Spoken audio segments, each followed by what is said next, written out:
Really just brightens up her day. It's a beautiful thing when the community circles the wagons How many bobby pins, Lila? to lift someone's spirits. I know what horses do for kids. At Lennox Stables, owner Brooke Vanderspey harnesses horsepower with humanity. But he loves this. This is his job in life, to make little kids happy. Hi! It's Ella McKee's big day. Hey, we got a unicorn for you today. So little Ella comes to the farm because she loves the horses, and they make her smile and they make her giggle. Oh, you're a unicorn today too. Oh, so pretty. Ella's here with her dad, Jesse. See if he'll come to you. Say, come here, Stormy.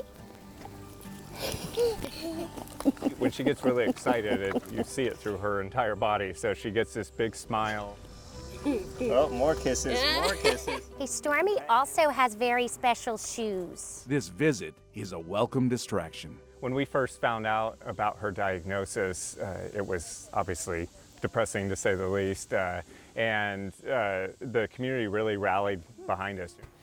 Wait, you gotta throw it too? At home, a rare genetic brain disease is the elephant in the living room. Every day, you know, the thought of her disease creeps into both of our minds. In 2019, doctors found that Ella has what's called vanishing white matter disease. The estimated life expectancy is between 5 and 10 years old. Ella is 5. Obviously, just devastation. The moment Ella's parents were told, her mom, Heather, went blank for a moment. Everything just sounded muffled after that. And we sat in the parking lot and we cried. And the biggest thing that we tried to get over was, how do we tell her brother? Now, family time is precious but fleeting. Vanishing white matter disease impacts everything from movement and speech to mental and physical development. For her, we don't know how many days, how many months, how many years until the disease really takes a hold of her life. At an unsure time, there's one thing they can count on. She needs to know that everybody in this community is behind her. He likes you, Ella. So many people have made her happiness their priority. Honestly, it has gotten us through this time that has just absolutely rocked our world. The outpouring is always full of surprises. Lennox Farms dressed up Casper the horse as a unicorn, just for Ella. You wanna ride? Do you want a riding? Yeah. Okay. You. Are you ready? Okay, here we go.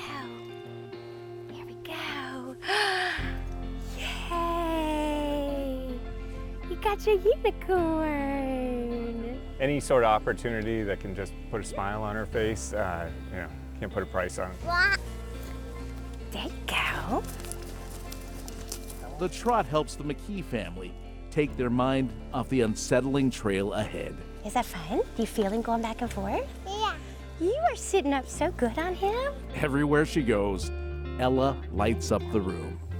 Her mom and dad believe she can also shine a light on a little-known brain disease. Is the greatest thing that I think that we can do for the disease and for other families.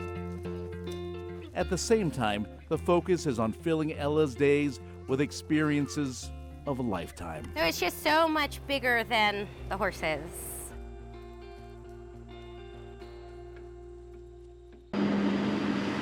Gaston College will never be confused with beachfront property, but in some ways, the campus has gone coastal.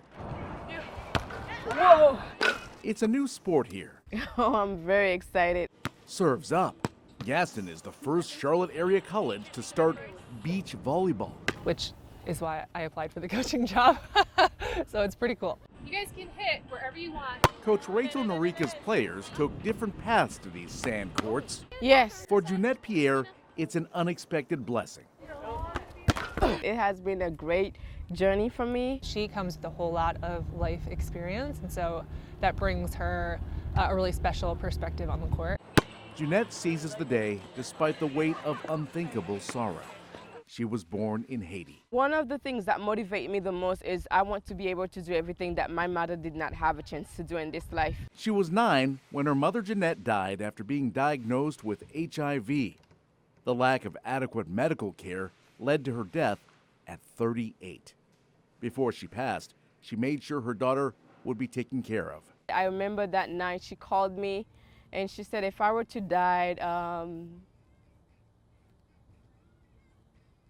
if I were to take my last breath now or tomorrow, I want you to run to the orphanage. And unfortunately, 2 hours later, she took her last breath.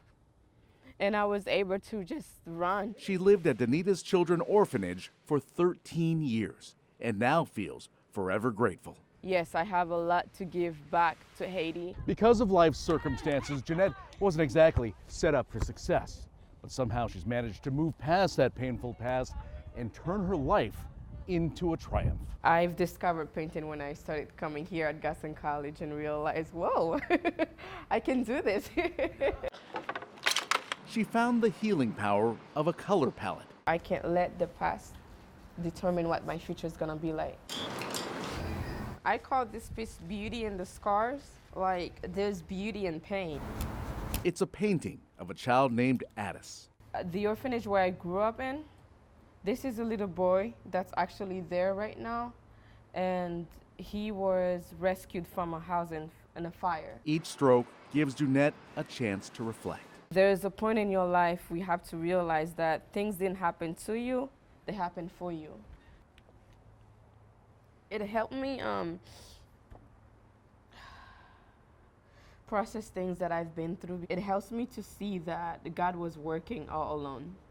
Something great was coming and, coming to pass. But yet it still hurts. She has wiped away too many tears to count. She values education more than most. Education is freedom. And that leads to generational opportunities for her family. As much as I love my mother, but I want to make sure that I do things differently and make sure that the kids that are coming behind me get to have a different opportunity in life. You win. I got you. Come with me. Her coach believes teammates can learn so much. Jeanette just has such an incredible story and more experience, and so I think they could take from her perseverance, courage, just work ethic, so many things. 17 years after the day she ran to the orphanage, Jeanette's vulnerability is her strength, making her the ultimate team player. Being able to just be a part of something. In Dallas, Okay. John Lee, Queen City News. During any given sunset, the golf course is a place where bromances bloom. But there's always room for a new wave of players. Make way for the next generation. At Riverbend YMCA Golf Course in Shelby, one player caught our ear. Uh-oh. We're going to give you another one. Gotta love that laugh. Yay! Now on the tee, from Shelby, North Carolina, Min Lin O. Excellent. Fantastic. Thank you. Min Lin O is 9. Her personality lends itself to success. In April, she competes in the national finals of drive, chip, and putt. You ready to do a little putting? Okay, grab your putter and your 3 special golf balls. Okay. I like putting Why? because I like seeing the ball go in the hole. In Min Lin's case, I just asked her to buy into the process, and we were right out here on this practice green when I asked her that, and she did it. If you can roll it right up there next to that camera. Oh, okay. I hit the camera. Min Lin loves a challenge. And clearly, she's not camera shy. You like to win. And tell us about winning. What does that feel like? Excited, surprised. Her pre-shot routine is on point. After a warm-up swing, she takes a deep breath, she grips it, and rips it.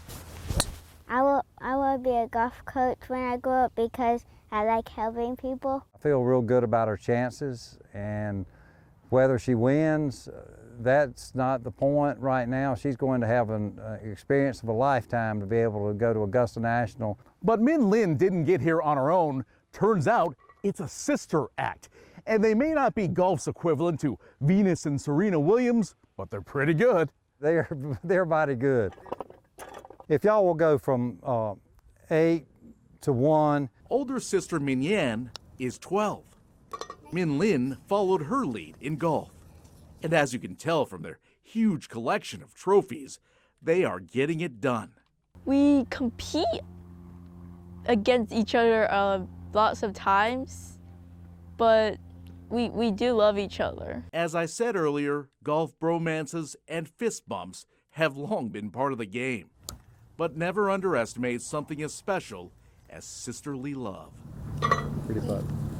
If they continue to pursue this sport, they'll succeed. How about that? In Shelby, John Lee, Queen City News. We produce items for the military. It's plain to see that everything made here is a success story. Lions Services is a government-approved supplier of all sorts of gear, but listen. That's the sound of workers who desperately want to be seen. We have machine operators that's never seen the light of day before that's legally blind. We see Bruce behind me that's legally blind.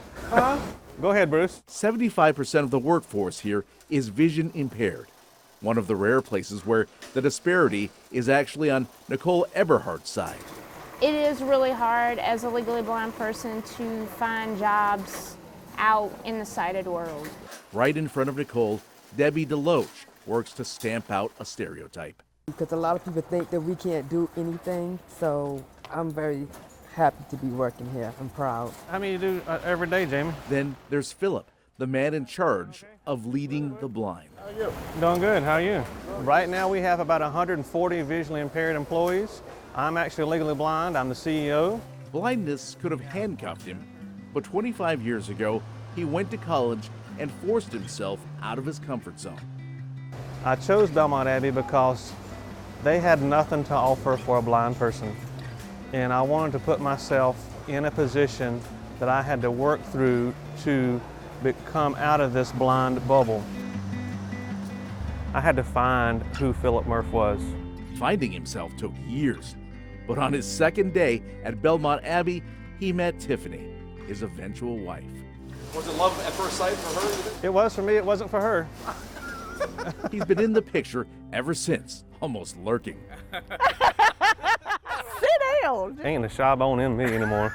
Love is funny sometimes. This is life with him. This is our life, just craziness like this. This is Tiffany. Kidding aside, Philip was bent on success. He graduated in 2001 with a computer science degree. I applied to 208 companies and got turned down by every one of them because once they found out I'm legally blind, the job would disappear.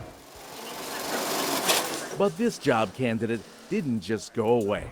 He doesn't let a thing stop him. Whatever he wants to do, he not only tells himself he can do it, he does it.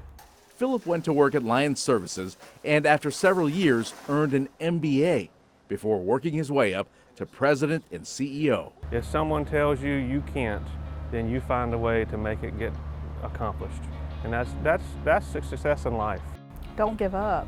Sometimes the motivation to prove people wrong starts at the top. Nicole embraced the culture. It's allowed me to go back to school. I actually received my high school diploma. And Debbie's patriotism speaks volumes. My son is in the front serving his company, and I'm behind in the background serving the country. With persistence, rejection becomes resilience, which sometimes lays the groundwork for something no one saw coming. So I'm taking the skills that I learned at Belmont Abbey and applying them here at Lions Services. It all works hand in hand. In Charlotte, John Lee, Queen City News.